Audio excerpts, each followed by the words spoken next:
ನಮಸ್ಕಾರ, ಇದು ಪಾಲಾರ್ ಸಾರಥಿ, ಚಿನ್ನದ ನಾಡಿನ ಹೆಮ್ಮೆಯ ಡಿಜಿಟಲ್ ಸುದ್ದಿ ಮಾಧ್ಯಮ. ಓಂ ಭೂಮಿತಾಯ ದೇವತೆಭ್ಯೋ ನಮಃ. ಓಂ ಭೂಮಿತಾಯ ದೇವತೆಭ್ಯೋ ನಮಃ. ಸಿಂಹಾಸನಂ ಸಿಂಹಾಸನಂ ಸಮರ್ಪಯಾಮಿ. ಸಿಂಹಾಸನಂ ಸಿಂಹಾಸನಂ ಸಮರ್ಪಯಾಮಿ. ಓಂ ಭೂಮಿತಾಯ ದೇವತಾಭ್ಯೋ ನಮಃ.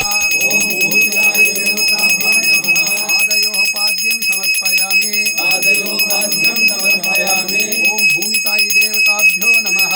ಓಂ ಭೂಮಿತಾಯ ದೇವತಾಭ್ಯೋ ನಮಃ. ಧೂಪಮಾಗ್ರಾಪಯಾಮಿ. ಧೂಪಮಾಗ್ರಾಪಯಾಮಿ. ಒಂಚೂರು ಹೂವು ಹಾಕ್ಬಿಡಿ. ಒಂದು ಸ್ವಲ್ಪ ಬಿಡಿಸ್ಕೊಳ್ಳಿ ಹೂವು. ಅಣ್ಣಂಗೆ ಎಲ್ಲರೂ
ಗ್ರಾಮ ಅಥವಾ ನನ್ನ ನಗರ ಎಲ್ಲೇ ಆಗಿರಲಿ ಭಾರತೀಯ ಸಂಸ್ಕೃತಿ ಹೇಳುವಂತ ಭೂಮಿಯ ಕುರಿತು ಮಾತೃಭಾವ ಹೊಂದಿರುವುದಕ್ಕೆ ನಾನು ಸದಾ ಕಟಿಬದ್ಧನಾಗಿರುತ್ತೇನೆ. ಮಾತೃಭೂಮಿಯ ಬಗ್ಗೆ ನನಗಿರುವ ಆಧಾರಾತ್ಮಕ ಭಾವನೆ ನನ್ನಲ್ಲಿ ಕ್ರಿಯೆ ಹಾಗೂ ಕರ್ತವ್ಯ ಭಾವನೆಗಳ ಮೂಲಕ ಅಭಿವ್ಯಕ್ತಗೊಳ್ಳುತ್ತದೆ. ಭೂಮಿಯ ಸುಪೋಷಣೆಗಾಗಿ ಹಾಗೂ ಸಂರಕ್ಷಣೆಗಾಗಿ ನನ್ನ ಅಜೀವನ ಕೊಡುಗೆ ಈ ರೀತಿ ಇರುತ್ತದೆ. ಮಣ್ಣಿನ ಸವಕಳಿ ತಡೆಯುವೆನು. ಮಣ್ಣಿನ ಫಲವತ್ತತೆಯ ಉಪಾಯಗಳನ್ನು ಕಾರ್ಯನಿರತ ಮಾಡುವೆನು.